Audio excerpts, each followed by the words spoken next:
예, 말씀은 베드로전서 1장 15절부터 16절까지 말씀입니다. 예, 베드로전서 1장 15절, 16절 말씀입니다. 예, 신약 377쪽인데요. 예, 베드로전서 1장 15절부터 제가 봉독해 드리겠습니다. 오직 너희를 부르신 거룩한 자처럼 너희도 모든 행실에 거룩한 자가 되라. 기록하였으되 내가 거룩하니 너희도 거룩할지어다 하셨느니라. 아멘.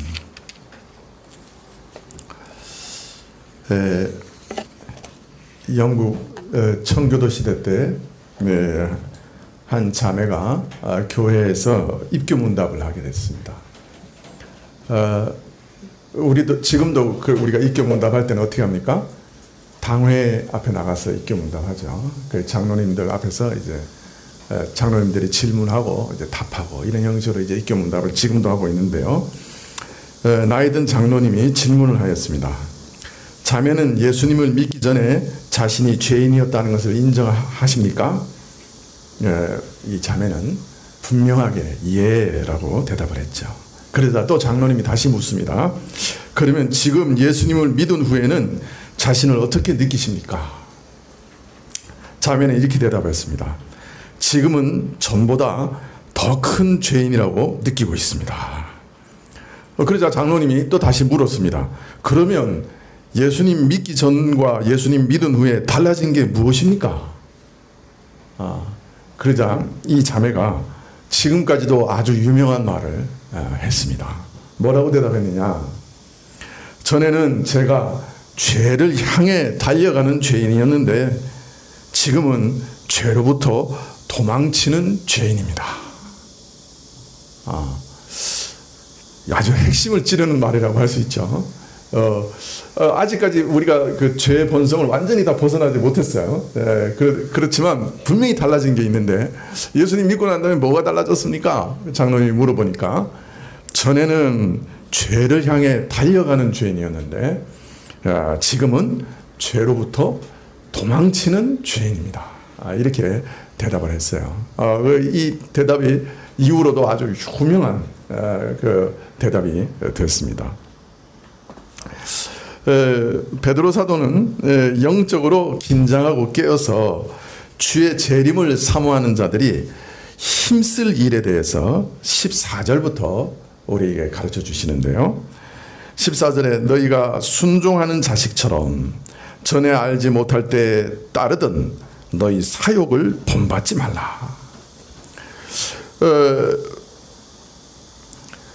먼저 신자가 힘쓸 일은 순종의 자녀답게 이전에 알지 못한 채로 정욕을 따라 행하던 방식을 따라 행하지 않는 것이다. 이렇게 말씀하십니다. 이건 소극적으로는 이것을 하지 말라. 그렇게 말씀하신 것이죠. 예수님 믿기 전에는 악한 영이 불러일으키는 정욕을 따라 우리는 살았습니다. 그것이 습관이 되고 그것이 방식이 되고 그것이 삶의 어떤 틀이 됐습니다. 그래서 그 틀에서 벗어나는 것, 그 습관에서 벗어나는 것은 불가능했죠. 그래서 늘 무엇을 하든지 죄를 향해 달려가는 죄인이었습니다. 그러나 이제 예수님을 믿는 자녀는 순종의 자녀가 되었다 말씀하십니다. 새 사람이 됐죠. 그러나 여전히 우리 안에는 옛사람의 삶의 방식, 습관, 틀이 그 성벽이 남아 있습니다. 그래서 종종 이런 죄된 습관과 성벽으로 인해서 넘어지죠. 죄를 범하죠. 그러나 이런 상황에 있지만 분명한 것은 우리는 새로운 본성과 또 새로운 생명도 얻었다는 것입니다. 그래서 이 신자는 죄에 넘어지지만 죄를 싫어합니다. 혐오합니다. 미워합니다. 그리고 옛 정욕이 우리를 유혹하면 그것을 피하려고 노력합니다. 그러나 자주 옛 습관에 인해서 넘어지는 것도 사실이죠. 그러나 베드로는 오늘 말씀하시기를 너희 성질이 이미 변했다. 너희는 이제 불순종의 자녀가 아니고 순종의 자녀가 됐다. 그렇게 말씀합니다. 여전히 죄를 따라가고 사랑하는 성벽이 남아있지만 본질은 바뀌었습니다. 새 사람이다. 그러므로 이전에 살던 방식대로, 이전에 살던 습관대로 그 틀에서 벗어나라. 그 방식을 따라 행하지 마라. 죄로부터 도망치라. 이렇게 말씀하고 계신 거예요. 어떻게 여러분 죄로부터 도망치고 계십니까? 이건 굉장히 중요한 일입니다. 죄로부터 도망치고 계십니까? 예. 소극적으로는 옛사람의 틀에서 죄로부터 도망치라, 벗어나라 명하신 사도는 적극적으로 행해야 될 것, 구해야 될 것을 오늘 말씀하십니다. 15절에 오직 너희를 부르신 거룩하신 이처럼 너희도 모든 행실에 거룩한 자가 되라. 이어 우리에게 왜 거룩한 자가 되어야 하느냐, 그 이유에 대해 말씀하시기를 구약 레위기 말씀을 인용하셔서 16절에 기록하였으되 내가 거룩하니 너희도 거룩할지어다 하셨느니라. 하나님께서 구약에서도 거룩하다 하셨고 또 오늘도 거룩한 분으로 너희를 부르셨으니 너희는 하나님의 성품을 닮아 거룩한 자가 되는 것이 합당하다. 신구약 공이 너희에게 요구하는 것이 거룩한 자가 되는 것이다. 이렇게 말씀하고 계십니다. 먼저 베드로는 이 말씀을 하시면서 이 거룩한 행실을 명하시는 하나님이 누구신가 하는 것을 매우 강조해서 말하고 있습니다. 그는 거룩한 분이시다. 너희를 부르신 분은 거룩한이다. 이렇게 말씀하시고 그 다음에 또 구약을 인용하시면서까지 내가 거룩하니 라고 하나님께서 말씀하신 것을 우리에게 가르치십니다. 하나님 자신이 나는 거룩한 자다 이렇게 말씀하신 거예요. 자, 그렇기 때문에 이 거룩은 하나님의 근본적인 성품이에요. 하나님의 본성이세요. 거룩이. 네, 그래서 하나님은 자신을 소개하실 때 나는 거룩한 자다 이렇게 소개하시는 거예요. 그래서 너희는 아들답게, 하나님의 아들답게, 부르심을 받은 아들답게 아버지 성품을 닮아야 된다. 거룩한 성품을 닮으라 이렇게 얘기하고 계시는 거죠. 자, 그런데 하나님은 거룩한 분이다. 근본 성품이 거룩하시다. 이렇게 말할 때, 자, 그러면 거룩이라고 하는 건 뭘 뜻하는 것입니까? 거룩의 의미가 뭡니까?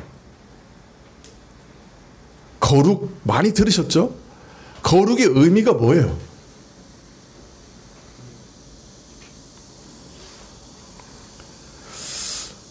자, 이렇게 질문하면 거룩이란 이런 것입니다. 말로 설명하기가 참 쉽지 않습니다. 사랑이 뭐냐? 그러면 좀 설명할 수 있어요. 그죠? 공의가 뭐냐? 자비가 뭐냐? 인내가 뭐냐? 이런 성품들은 우리말로 설명하라고 하면 그래도 좀 설명이 가능한 것 같은데, 비슷한 것이라도 있는 것 같은데, 거룩한 성품은 말로 설명하기가 참 어렵습니다. 그래서 제가 이번 주에 이것을 어떻게 설명해야 되느냐를 참 고민하면서 일주일을 보냈습니다. 정말 일주일 내내 이걸 생각했습니다. 방법이 없더만요. 그래서 오늘 설교가 좀 어렵습니다. 네, 그래도 뭐 어려워도 알아야 되는 부분이기 때문에 말씀을 드려야 되겠죠. 거룩이란 성품을 왜 우리가 말로 설명하기가 어려운가? 그 이유는 거룩한 하나님의 성품이 우리에게는 지금 없기 때문입니다. 그래서 우리에게는 낯설게 느껴지는 거예요. 사랑, 의, 인내, 공의 이런 성품은 우리 안에 흔적이라도 남아 있습니다. 예전에 온전한 게 있었지만 부패하고 타락함으로 다 없어졌어요. 그러나 흔적이라도 남아 있어요. 근데 거룩이라는 성품은 흔적도 남지 않았어요. 그래서 나를 닮아 거룩하라고 하시지만 거룩이 뭐지? 어떻게 하는 게 거룩이지? 하고 낯설게 느껴지는 거예요.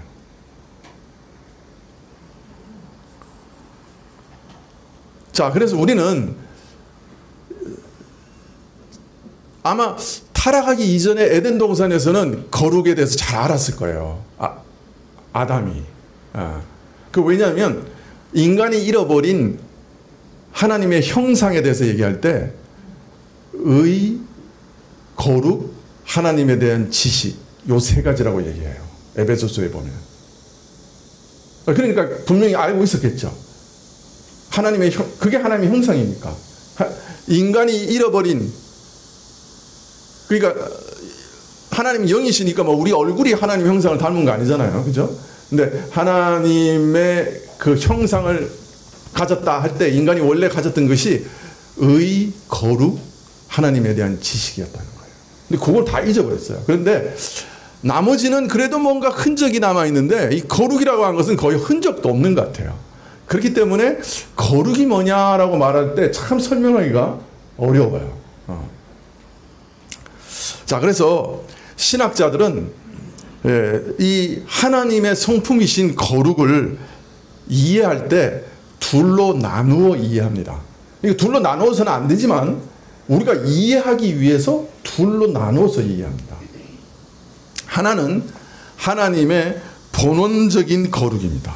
하나님이 가지고 계신 원래 그 본원적인 거룩한 성품. 또 이 성품이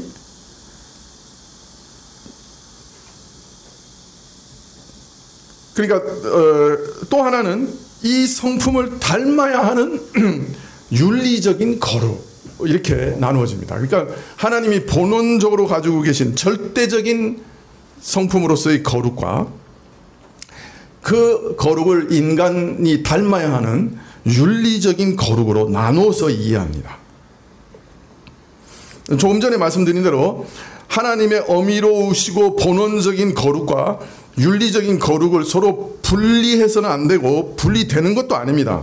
그런데 우리가 서로 나누어서 이해하려고 하는 것이에요. 우리 이성의 한계 때문에 말씀이 어렵죠.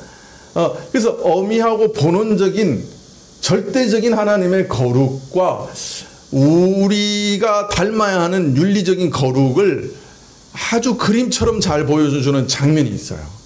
그래서 그 장면을 우리가 읽으면서 이 둘이 어떻게 차이가 있고 우리가 그것을 어떻게 이해해야 되는가 하는 것을 말씀을 드리려고 해요. 이사야서 6장 1절부터 5절까지를 한번 보시면 좋겠습니다. 우리가 매일 성경에서 얼마 전에 읽은 부분이죠.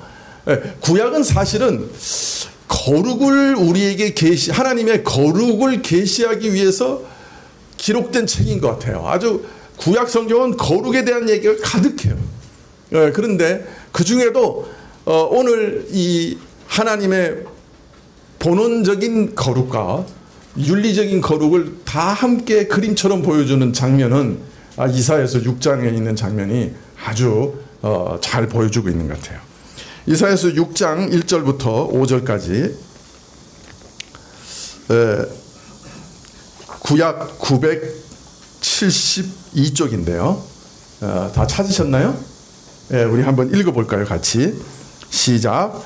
우시야 왕의 죽던 해에 내가 본즉 주께서 높이 들린 보좌에 앉으셨는데 그 옷자락은 성전에 가득하였고 스랍들은 모으셨었는데 각기 6 날개가 있어 그 둘로는 그 얼굴을 가리었고 그 둘로는 그 발을 가리었고 그 둘로는 날며 서로 창화하여 가로되 거룩하다 거룩하다 거룩하다 만군의 여호와여 그 영광이 온 땅에 충만하도다. 이같이 창화하는 자의 소리로 인하여 문지방의 터가 요동하며 집에 연기가 충만한지라. 그때 내가 말하되 화로다 나여 망하게 되었도다. 나는 입술이 부정한 사람이요 입술이 부정한 백성 중에 거하면서 만군의 여호와이신 왕을 배웠음이로다. 우시아가 죽던 해 선지자 이사야는 만군의 여호와 하나님께서 그 보좌에 높이 들려 앉으시고 그 옷자락이 성전에 충만한 환상을 보게 되었습니다. 여러분, 계시록을 말씀드릴 때 말씀드렸지만은 하나님은 영이시기 때문에 어디든 다 계시잖아요. 편재하신 분이에요. 그런데 하나님께서는 영계 가운데 자신이 존재하고 계심을 자신의 영광을 드러내시는 방식으로, 불꽃 같은 영광을 드러내시는 방식으로 영계 가운데 임재해 계세요. 그래서 어디 안 계신 곳이 없지만 영계에 자신의 임재를 드러내시고 있어요. 그래, 그것을 뭐라 하냐면 보좌라 그래요. 하나님의 보좌. 근데 이 보좌에 나가서 지금 이사야가 하나님을 배운 거예요. 환상 속에. 예. 물론 이것이 지상의 성전인지 또 아니면 영계의 성전인지, 이 지상 성전은 그 영계의 성전을 본따서 만든 건데 거기서 나가서 그 환상을 봤는지 알 수가 없어요. 그러나 하여튼 어디서 봤는지 모르지만 하여튼 하나님이 보좌에 앉으신 환상을 보는데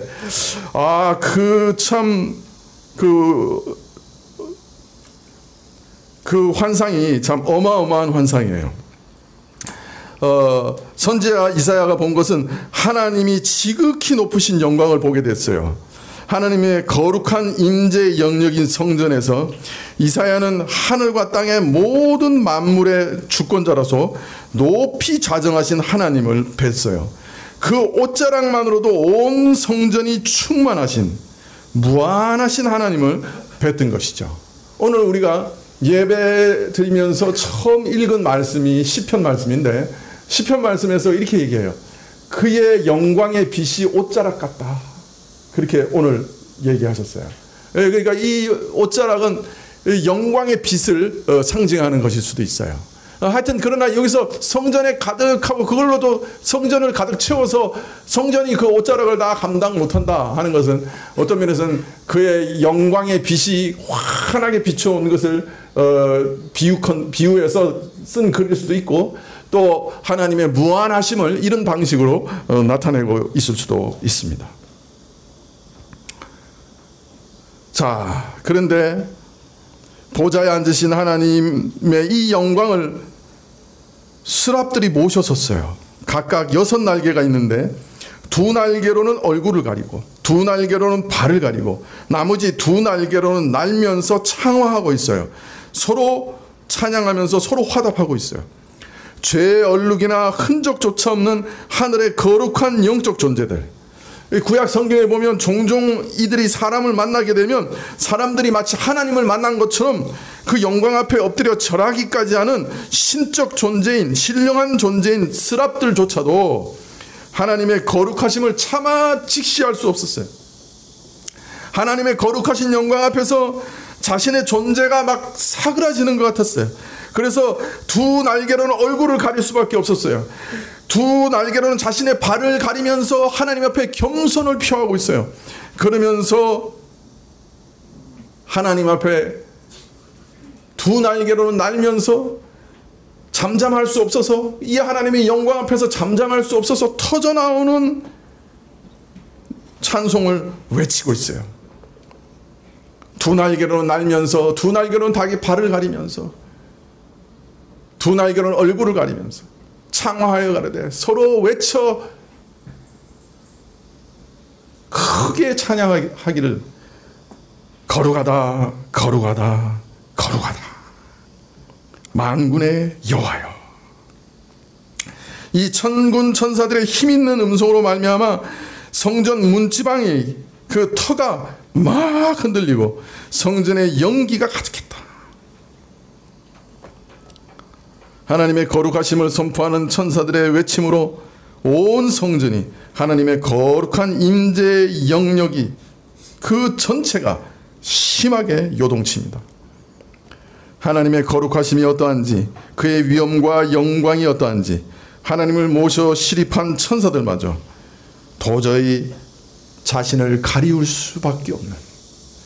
그리고 침묵할 수 없어서 찬송할 수밖에 없는 그런 존재라, 그런 하나님이시다 하고 지금 계시하고 계시는 거죠. 이 이사야 말씀에서 우리는 모든 피조물과는 절대적으로 구별되시는, 어떤 것도 닮은 것이 없는 무한하신 위엄 속에서 모든 피조물 위에 높이 계신 하나님을 뵐 수 있습니다. 하나님의 그 본원적인 영광은 천사들도 가다할 수가 없어요. 직접 볼 수 없어요. 그래서 눈을 가리고 있는 거예요.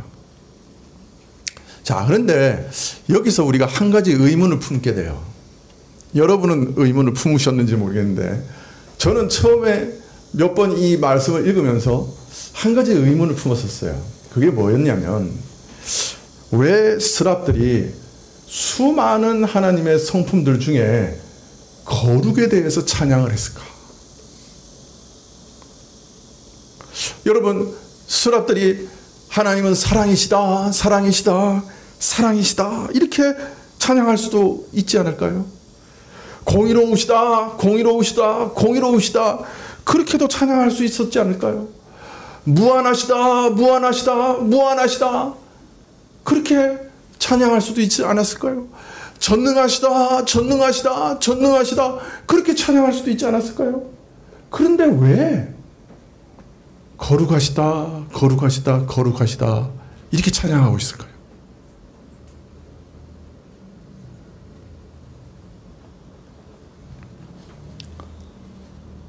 이것은 한 가지 사실을 우리에게 알려주고 있어요. 이 찬송은 이 거룩이라는 성품이 하나님의 가장 본원적이고 본질적인 성품이다 하는 것을 알리고 있는 거예요. 하나님이 누구신가? 하나님 누구시죠? 라고 질문할 때 하나님은 거룩이시다, 거룩하신 분이시다 이렇게 대답할 수 있는 거예요. 자, 거룩은 하나님의 수많은 속성들, 보통 우리가 이제 성품들 이렇게 사람에 대해서 얘기할 때는 성품들 이렇게 얘기하는데, 이 하나님은 우리 성품하고는 조금 달라요. 그래서 속성이라고 얘기해요, 신학적으로. 그러나 이제 그냥 성품으로 이해하시면 되는데, 그러나 우리 성품 중에는 무한한 것, 뭐 영원한 것, 불변한 것 이런 게 없잖아요. 근데 하나님은 그 성품 중에 그 성질 중에 그런 것이 있단 말이에요. 그래서 이것을 성품이라고 하지 않고 속성이라 이렇게 얘기합니다. 그래서 거룩은 하나님의 수많은 속성 중에 지고의 속성이고 모든 탁월한 속성에 총하여 신적 본성의 총하입니다. 아이고 어려워라. 내가 얘기해도 어렵다. 다시 얘기할까요? 예. 지고의 속성이요 모든 도덕적 탁월함에 총하여 신적 본성에 총합니다. 하나님의 거룩한 이름 안에는 위엄과 덕망을 나타내고 칭송하는 모든 이름이 포함되어 있습니다. 어렵죠? 제가 말해놓고도 어렵네요. 자, 그래서 비유를 들어서 하나 설명을 드릴게요. 이 말이 무슨 말인가? 몹시 부적절한 비유예요. 왜냐하면 하나님 무한하시기 때문에 이 비유는 몹시 부적절한 비유입니다. 자, 그런데 하나님의 성품, 하나님의 속성을 모두 모아서 볼 때 그걸 다이아몬드라고 봅시다. 이 다이아몬드가 있는데 다이아몬드에서 빛이 반짝반짝 빛나잖아요. 환히 비치잖아요. 그때 다이아몬드가 환히 비치는 것은 왜 비치는 거죠? 다이아몬드가 카팅돼서 면이 많기 때문에 빛을 발하는 거예요.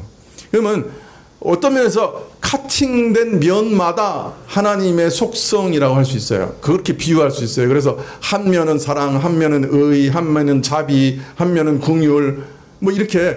그래서 그 카팅된 면에서부터 하나님의 그 아름다움이 막 빛나는 거예요. 그런데 그 다이아몬드가 뭐로 이루어졌습니까? 라고 얘기할 때 그걸 거룩이라고 얘기하는 거예요. 조금 이해가 되세요? 예, 하나님의 그 모든 본질적인 속성은 하나예요. 다이아몬드가 하나인 것처럼. 그래서 그것을 분리할 수는 없어요. 그래서 의 그러면은 무한한 의이고 전능하신 의고 막 이런 거에 다 하나예요, 사실은. 그런데 이 카팅면이 하나하나의 하나님의 성품이라고 하면 다이아몬드의 본체 자체가 뭐냐? 그게 거룩이란 말이에요. 그래서 하나님의 권능이 다른 모든 속성의 힘이에요. 권능이 다른 모든 속성에게 능력을 부여해요. 그런데 그분의 거룩함은 다른 모든 속성에 아름다움을 부여해요. 전능한 속성이 다른 속성들을 뒷받침하지 않으면 아무 힘을 발휘할 수 없듯이 거룩한 속성이 다른 속성들을 빛나게 하지 않으면 볼품없게 되는 것이죠. 이는 태양이 빛을 잃으면 그에 따라 열과 힘도 생명도 사라지는 것과 마찬가지예요. 진실함이 성도의 다른 모든 영적 은혜를 빛나게 하듯이 거룩함이 하나님의 다른 모든 속성을 빛나게 합니다. 그래서 그의 사랑은 거룩한 사랑이요, 그의 의는 거룩한 의요, 그의 은혜는 거룩한 은혜요, 그의 지혜는 거룩한 지혜요, 그의 능력은 거룩한 능력이라. 근데 성경에는 그 부분에 가면 거룩한 팔이라 이렇게 돼요. 그걸 비유로 말씀하세요. 나머지는 거룩한 은혜, 거룩한 사랑 뭐 이렇게 얘기하시다가도 능력에 가면 거룩한 팔 이렇게. 그것도 다 전능이죠. 그러니까 다 거룩의 속성을 함께 가지고 있어요. 그래서 거룩, 그리고 또 이런 거룩에 의해서 빛나는 모든 속성들을 피조물이 보게 되면 그걸 영광이라고 그래요. 이해가 되세요? 거룩을 내가 보게 되면 영광으로 보게 되고, 거룩을 통해서 빛나는 모든 속성들을 내가 보게 되면 그걸 영광이라고 하는 거예요. 그래서 하나님의 보좌 앞에서 다른 속성들이 아니라 바로 거룩에 대한 찬양이 지금 울려 퍼지고 있는 거예요. 거룩하다, 거룩하다, 거룩하다, 만군의 여호와여라고 스랍들이 지금도 찬양하고, 지금도 온 우주에 이 찬양이 울려 퍼지고 있는 거예요. 자, 그러면 거룩이라고 하는 속성은 어떤 걸 말하는가? 어떤 본성인가? 구약 성경에서 거룩이라는 단어는 자르다, 분리하다 하는 말에서 나왔어요. 네, 잘라낸다, 분리한다 이런 말에서 나온 거예요. 자, 이 거룩은 하나님께서 그의 피조물과 분리되고 구별되는 본질을 얘기해요. 그 어떤 것도 비교할 수 없고 어떤 것도 비슷한 것이 없는 독특한 본질을 말해요. 그래서 이 거룩이란 본질을 학자들은 The Numinous라고 불렀습니다. 누미노스, 신성한 것, 신성에 속한 것, 이해를 초월하는 것, 접근이 불가능한 것, 절대적으로 압도적인 두려운 위험이라 이렇게 정의했어요. 다른 말로 말하면 무슨 말이에요? 거룩은 피조물과 분리되는 거예요. 피조물과 닮지 않은 거예요. 접근이 불가능하고 우리 이해를 초월하고 절대적으로 압도적인 두려운 위험이에요. 그래서 이것을 The Numinous라고 얘기해요. 무슨 말이죠? 솔직히 얘기하면 모른다. 접근 불가능. 하나님 고유의 무엇. 그러나 그 앞에 서면 그 자체는 압도적인 위험. 신성. 신성 안에 있는 것. 신성의 것. 이렇게 얘기하고 있는 거예요. 이사야가 환상 가운데 목격한, 물론 그 본질 자체를 다 본 건 아니겠지만은 환상 가운데 일부를 목격한 하나님은, 하나님의 그 거룩은 피조물과는 절대적으로 구별되는, 피조물이 가다할 수 없는 신성을 가지신 압도적인 위엄을 본 거예요. 그것이 거룩, 그 하나님의 그 거룩한 성품을 본 거예요, 이사야가.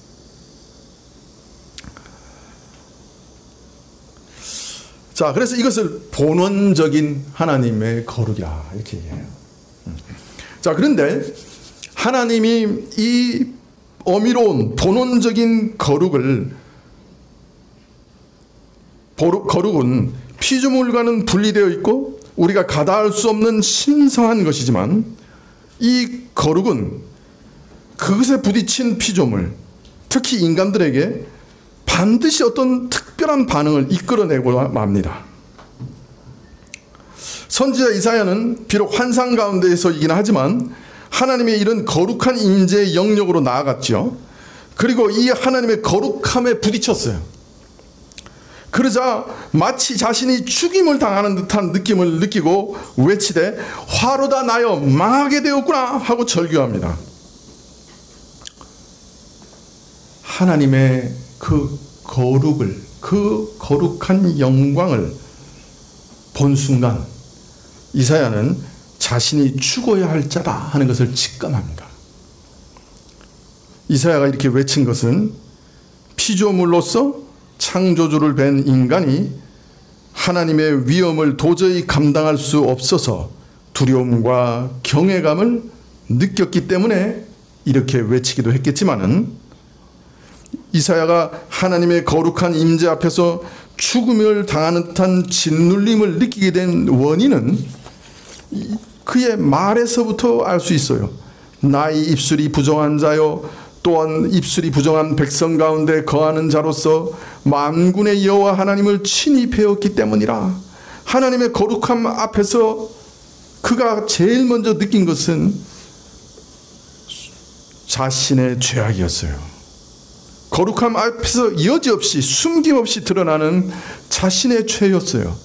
그리고 죄된 인간들 사이에서 함께 죄 가운데 뒹굴었던 자신의 악한 모습이 이사야로 하여금 도저히 감당할 수 없는 두려움에 짓눌려서 주저앉게 만들어버린 거예요. 아하, 나는 죽은 자, 망한 자라, 마땅히 죽을 자라 하는 것을 직감하고 주저앉아버린 거예요.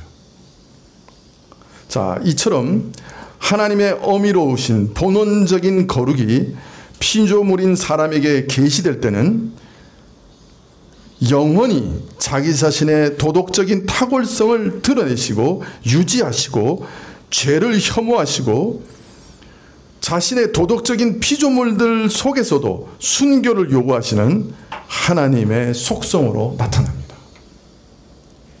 그러니까 하나님의 본원적인 속성은 뭔지 몰라요. 사실은 우리가 아직 잘 몰라요.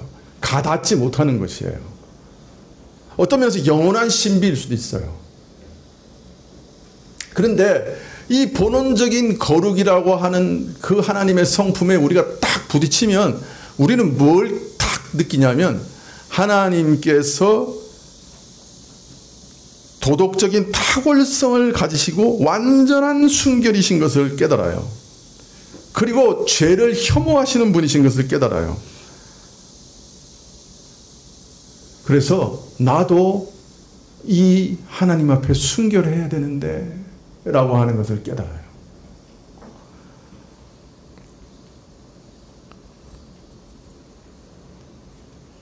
그래서 이것을 윤리적인 거룩이라 이렇게 얘기해요. 그러니까 하나님의 거룩을 내가 부딪히게 될 때 그걸 윤리적인 거룩이다 이렇게 얘기하는 거죠. 하나님의 거룩하심 앞에 선 인간은 자신이 티끌보다 못하다는 것을 깨닫게 됩니다. 자신이 하나님 앞에서 참으로 깃털보다 가벼운 무가치한 존재다. 티끌이구나. 티끌보다 못하구나. 겸손하게 자신을 하나님 앞에 낮추게 됩니다. 동시에 하나님 앞에서는 함부로 가까이 할 수 없을 만큼 고결하신 그분, 고상하고 순결한 그분, 그 거룩한 성품을 인식하게 됩니다.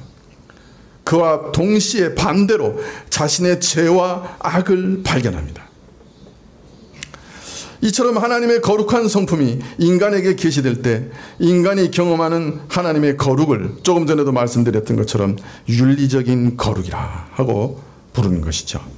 신학자들은 본원적인 거룩에 의해 인간에게 주어지는, 인간이 닮아야 하는 하나님의 거룩한 성품을 윤리적인 거룩이라고 얘기합니다. 그래서 우리가 알고 깨닫게 되는 것은 윤리적인 거룩을 우리가 경험하게 되는 거죠.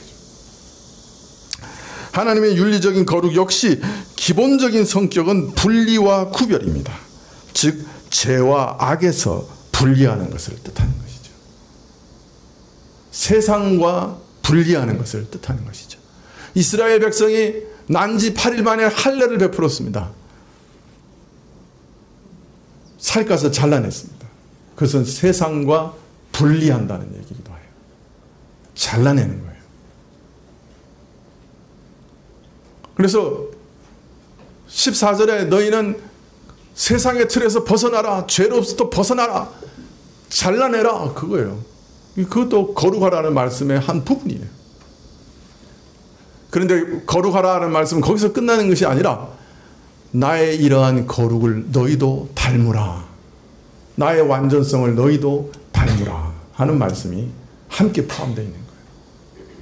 그래서 너희도 거룩하라, 너희도 분리해서 세상과 분리하고 나를 향해 오고 나의 거룩을 닮으라, 그렇게 말씀하고 계시는 것이죠. 하나님의 거룩하심을 직접 대하자 가장 먼저 이사야는 자신이 어떤 자인자가 하는 것을 알았습니다. 입술이 부정한 자예요. 여러분 마태복음에서 얘기했죠. 말 입에서 나오는 것은 다 어디서 나오는 거라고 하셨어요, 예수님이? 예? 우리 마음에서부터 나오는 거. 그래서 입술이 부정하다는 건 뭐가 부정하다는 거야? 우리 마음이 부정하다. 마음이 다 부정해요. 그래서 그 부정한 거에서부터 다 부정한 말을 쏟아내요. 그런데 내 주위에 있는 모든 백성들도 다 마찬가지예요. 다 그 부정한 말로 쏟아내는 그 세상 속에서 내가 먹고 마시고 놀았던 거예요. 죄 가운데 뒹굴어 살았던 거예요. 그런데 하나님의 그 영광과 그 거룩을 탁 마주하는 순간에 참 하나님의 진노와 심판에 대한 두려움도 없이 뻔뻔하게 살아왔던 자기 모습이 탁 드러난 거예요. 그리고 자기가 이 영광과 거룩 앞에서 어떤 처벌을 받아야 되는가 하는 것. 아, 내가 죽어야 할 자구나. 죽어 마땅한 자구나. 자신의 죄가 가져온 그 진노와 저주를 깨닫게 된 거예요. 아, 내가 어떻게 벗어날 소망이 없구나. 가망이 없구나. 절망적인 자구나. 이제 죽을 수밖에 없구나. 털썩 주저앉은 거예요. 여러분, 이게 사실은 구원의 첫 발자국이에요. 이런 바른 절망이 있을 때 더 이상 자신을 의지하지 하는 것을 완전히 중지하고 자신을 바라보지 않게 될 때 우리는 우리 바깥에서 우리를 구원하시는 그리스도의 의를 진짜 바라보게 되고 그걸 진짜 붙잡게 돼요.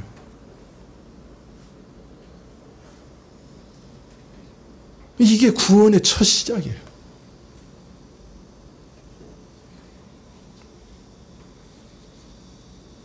자기 부인의 첫 시작이에요.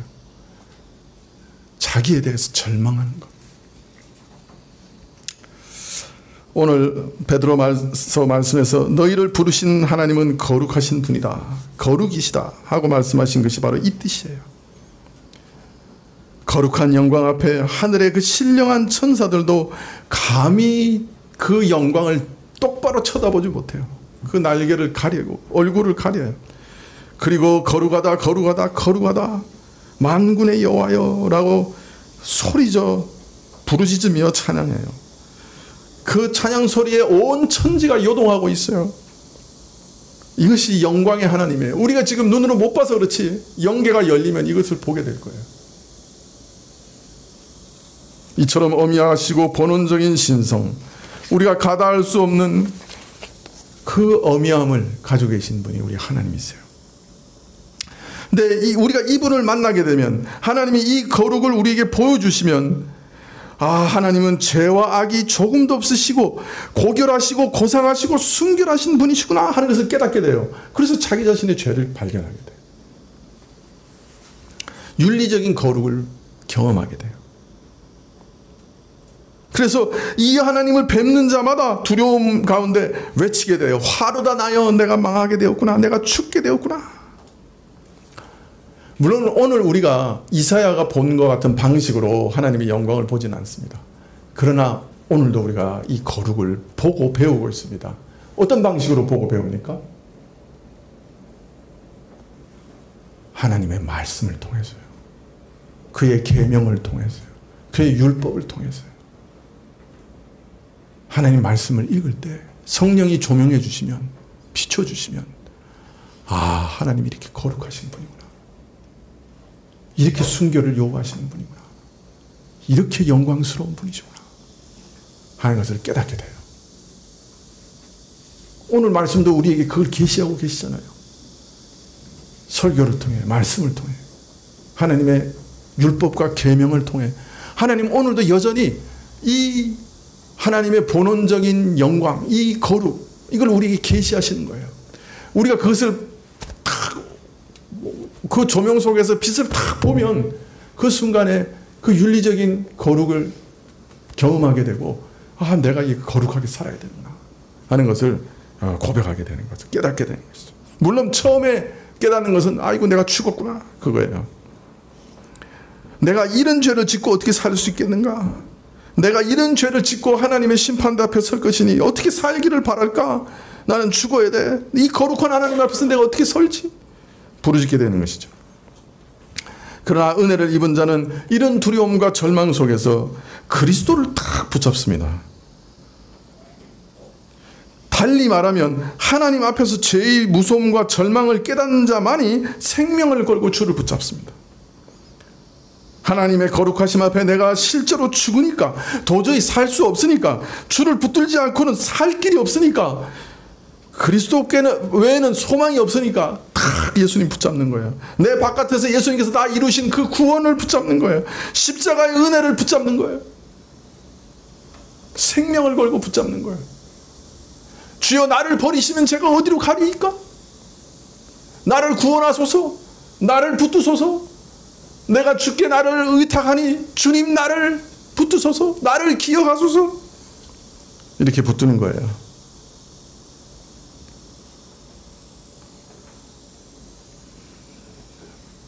하나님이 거룩하신 분이신 것을 여러분께 말씀 가운데 계시하시기를 간절히 소망합니다. 기도하시겠습니다.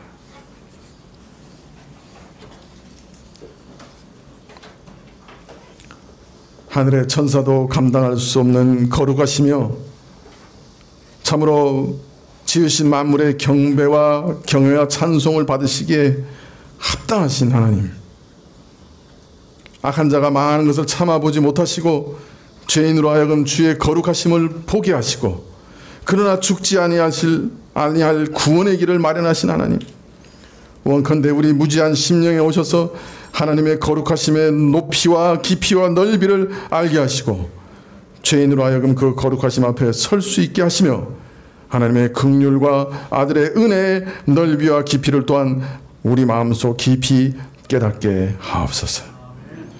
우리가 하나님 앞에 나아가되 그 거룩함을, 그 거룩한 지경을 범하는 자들을 죽이라 하신 그 거룩한 하나님 앞에 나아가는 것임을 항상 기억하게 하시고, 그러나 우리를 위해 죽으신 그리스도의 은혜가 참으로 힘있고 능력 있어 우리 더러운 죄인을 능히 씻어 깨끗하게 하시며 온전히 새롭게 하시어 거룩하신 하나님 존전에 나아가게 하실 뿐 아니라 아버지라고 부르짖으며 하나님께 나아갈 수 있게 하심을 또한 믿게 하셔서 거룩하심 속에서 또한 하나님의 절절한 아들을 향한 사랑을 깨닫고 엎드리게 하옵소서. 예수님의 이름으로 기도합나이다. 아멘. 9장 찬송하시겠습니다.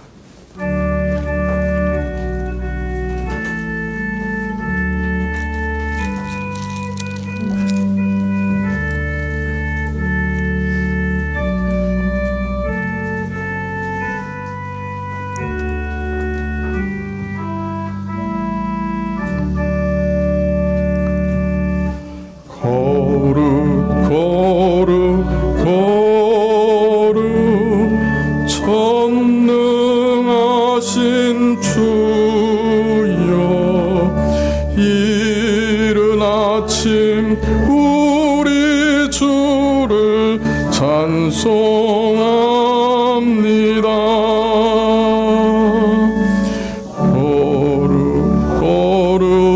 거룩 자비하신 주여 성삼위일체 우리 주로다.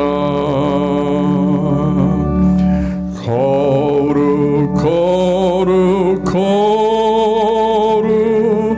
주의 보좌 앞에 모든 성도 멸류관을 벗어드리네. 전군 천사 모두 주께 굴복하니 영원히 위에 계신 주로다. 거룩 주의 빛난 영광 모든 죄인 눈 어두워 보지 못하네. 거룩하신 이가 주님밖에 위요 온전히 전능하신 주로다. 거룩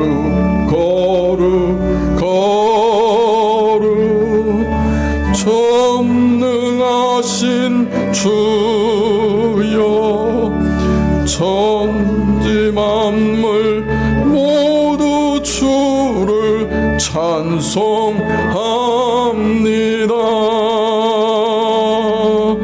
거룩 전능하신 주여 성삼위일체 우리 주로다.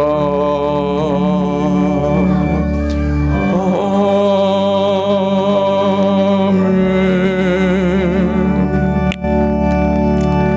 지금은 우리 주 예수 그리스도의 은혜와 하나님 아버지의 그 크신 사랑과 이 은혜와 사랑을 깨닫게 하시고 누리게 하시는 성령님의 교통하시고 역사하심이 주의 거룩 앞에 깊이 엎드리고 겸손하게 엎드리고 참으로 우리 죄를 고백하며 주를 높이며 머리 숙인 주의 백성들 위해 지금부터 영원까지 함께 계실지어다.